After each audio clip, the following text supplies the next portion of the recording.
নমস্কার বন্ধুরা, সাথী কিচেনের আবারও একটি নতুন রেসিপিতে আপনাদের সবাইকে স্বাগত জানাই। আজকের রেসিপি সুজির সরু চাকলি। পিঠে হবে একেবারে নরম তুলতুলে, জালিদার আর একেবারে পাতলা। এই রকম নরম তুলতুলে সুজির সরু চাকলি রেসিপিটি দেখে একবার বাড়িতে ট্রাই করে দেখুন, খেতে দুর্দান্ত লাগবে। রেসিপি ভালো লেগে থাকলে ভিডিওটিতে প্লিজ লাইক, শেয়ার এবং কমেন্ট করতে একেবারেই ভুলবেন না। চলুন দেখে নিন কেমন করে বানিয়েছি। প্রথমেই দেখুন এখানে নিয়েছি একটি সুজির প্যাকেট, এর থেকে নিয়ে নিচ্ছি 1 কাপ সুজি। সুজি বড় দানার কিংবা ছোট দানার যেটাই আপনাদের কাছে অ্যাভেলেবল থাকবে সেটা দিয়েই বানাবেন, পিঠেতে কোনো ফারাক পড়বে না। এখন নিয়েছি দেখুন 1 কাপ সুজি। সুজিটাকে প্রথমে মিক্সচার জারের মধ্যে নিয়ে নিচ্ছি, আর যেই কাপের মাপ করে সুজিটা নিয়েছি সেই কাপ ভর্তি করে 1 কাপ জল এখানে দিয়ে দিচ্ছি। প্রথমে মেজারিং কাপের 1 কাপ জল দিয়ে সুজিটাকে খুব ভালো করে বেটে নিচ্ছি। তারপরে কতটা জল দিয়ে ব্যাটারটা তৈরি করছি তা ভিডিওতে দেখিয়ে দিচ্ছি, ভিডিওটি দেখতে থাকুন। সুজি ও জল প্রায় 5 থেকে 7 মিনিট একসঙ্গে রেখে দিচ্ছি, এতে সুজিটা আগের থেকে নরম হয়ে যাবে। তারপরে সুজিটাকে ভালো করে বেটে নিচ্ছি। 5 মিনিট হয়ে গেছে। 5 মিনিট পরে সুজিকে সুন্দর করে বেটে নিতে হবে। দেখুন সুজিটা খুব সুন্দরভাবে পেস্ট হয়েছে। সুজির ঘনত্বটা দেখুন এখন খুবই ঘন আছে। এখন একটি পাত্রে ঢেলে নিচ্ছি। সুজি বাটার পরে সুজির ঘনত্ব দেখুন এই রকম হবে, আর সুজিটা দেখুন একেবারে স্মুথ হয়েছে। সুজির মধ্যে কোনো দানা দানা ভাব একটুও নেই। এখন সুজিটিকে একটি পাত্রের মধ্যে নিয়ে নিচ্ছি এবং আরও কিছু ইনগ্রিডিয়েন্টস মিশিয়ে দিচ্ছি। সাধারণত আমরা চাল দিয়ে সরু চাকলি পিঠে বানাই, এরপর থেকে একবার হলে সুজি দিয়ে এইরকম সরু চাকলি পিঠেগুলো বানিয়ে খান। একবার খেলে রোজ বানানোর বাহানা খুঁজবেন, চাল দিয়ে বানানো একেবারেই ভুলেই যাবেন। সুজির মিশ্রণের মধ্যে প্রথমেই দিয়ে দিচ্ছি স্বাদ অনুযায়ী লবণ। 1 চা চামচের প্রায় হাফ চামচ লবণ এখানে দিয়ে দিলাম, আর দিয়ে দিচ্ছি সেই মিক্সচার জারটি ধুয়ে অল্প একটু জলও অ্যাড করে দিলাম। এতে মিশ্রণটি আরও একটু পাতলা হয়ে যাবে, আর পিঠেগুলো তাহলে খুবই পাতলা হবে আর নরম তুলতুলে হবে। সুজি ও জল খুব ভালো করে মিশিয়ে নিয়েছি। এখন দিয়ে দিচ্ছি চিনি, প্রায় 2 টেবিল চামচ মতন চিনি দিয়ে দিলাম। পিঠেগুলো খুব বেশি মিষ্টি হয়ে গেলে আবার খেতে ভালো লাগবে না, তাই চিনির পরিমাণটা খুব বেশি দেওয়ার দরকার নেই।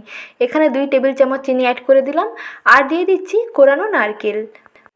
সরু চাকলি পিঠেতে এইরকম নারকেল দিলে নারকেলগুলো যখন মুখের মধ্যে পড়বে খেতে দেখবেন দারুণ লাগবে। পিঠের ব্যাটার একেবারে রেডি হয়ে গেছে। এখন পিঠেগুলোকে তৈরি করে নেব। তার জন্য একটি কড়াইকে গ্যাস ওভেনের মধ্যে বসিয়ে দিয়েছি, আর গ্যাসের ফ্লেমটা প্রথমে হাইতে আছে। কড়াই ভালোভাবে গরম হয়ে গেছে। প্রথমে তেলটা ভালো করে কড়াইয়ের চারিদিকে ব্রাশ করে নিলাম। এখন অল্প একটু জল কড়াইয়ের চারিদিকে একটু ছিটিয়ে দিচ্ছি। এই জলটা যখন কড়াই থেকে একেবারে শুকিয়ে যাবে তখন পিঠের ব্যাটারটা দিতে হবে। কড়াইতে ব্যাটারটা দিয়ে তারপরে চারিদিকে এইভাবে একটু হাতাটা ধরে এইরকম একটু স্প্রেড করে দিতে হবে। একটি গোল রুটির মতন আকার দিয়ে দিতে হবে, আর ব্যাটারটা দেখবেন কড়াইয়ের গায়ে খুব সুন্দরভাবে আটকে যাবে। এই রকম পাতলা করেই দিতে হবে, তাহলে দেখবেন পিঠেটা একেবারে পাতলা হবে আর একেবারে নরম তুলতুলে হবে। প্রায় 40 সেকেন্ড অপেক্ষা করবেন। 40 সেকেন্ডের মধ্যে দেখবেন ওপরটা খুব সুন্দরভাবে শুকিয়ে যাবে, আর পিঠের সাইডগুলো দেখুন অলরেডি ছাড়তে শুরু করেছে। এইভাবে সাইডগুলো যখন ছেড়ে যাবে তখন পিঠেটাকে তুলে নিতে হবে। প্রায় 1 মিনিটের মধ্যে একটি করে পিঠে রেডি হয়ে যাবে। এই রকম নরম তুলতুলে সুজির সরু চাকলি রেসিপিটি দেখলেন, আর আপনারা এই সহজ রেসিপি দেখে বাড়িতে একবার বানিয়ে দেখুন, খেতে দারুণ লাগবে। পিঠেগুলোকে এইভাবে ফোল্ড করে নিচ্ছি। দেখুন কড়াই থেকে খুব সুন্দরভাবে ছেড়ে গেছে, আর দেখুন খুবই নরম তুলতুলে হয়েছে। ঠিক একইভাবে আরও একটি পিঠে বানিয়ে নিচ্ছি। প্রথমে গ্যাসের ফ্লেমটা হাইতে থাকবে, তারপরে কড়াইতে একটু তেল ব্রাশ করে একটু অল্প জল ছিটিয়ে দেবেন। তারপরে কিছুটা ব্যাটার দিয়ে কড়াইয়ের হাতাটা ধরে এইরকম চারিদিকে স্প্রেড করে দেবেন। 40 সেকেন্ড অপেক্ষা করার পরে দেখবেন এইরকম শুকিয়ে যাবে এবং সাইডগুলো ছাড়তে শুরু করবে। প্রথমে সাইডগুলোকে এইভাবে চারিদিকটা ছাড়িয়ে নিচ্ছি, তারপরে পিঠেটাকে তুলে নিচ্ছি। 1 মিনিটের মধ্যে একটি করে পিঠে রেডি হয়ে যাবে। পিঠেটা দেখুন খুব সুন্দরভাবে কড়াই থেকে আলাদা হয়ে যাচ্ছে। আর এই রেসিপি দেখে পিঠেগুলো অবশ্যই একবার হলে বাড়িতে বানাবেন, আর পিঠেগুলো খেতে কেমন লাগলো তা কমেন্ট সেকশানে জানাতে একেবারেই ভুলবেন না। দেখুন পিঠেগুলো একেবারে রেডি হয়ে গেছে। এখন কড়াই থেকে পিঠেগুলোকে তুলে নিচ্ছি এবং নলেন গুড় দিয়ে একটি পাত্রে সার্ভ করে নিচ্ছি। এই পিঠেগুলো নলেন গুড় দিয়ে খেতে দুর্দান্ত লাগে।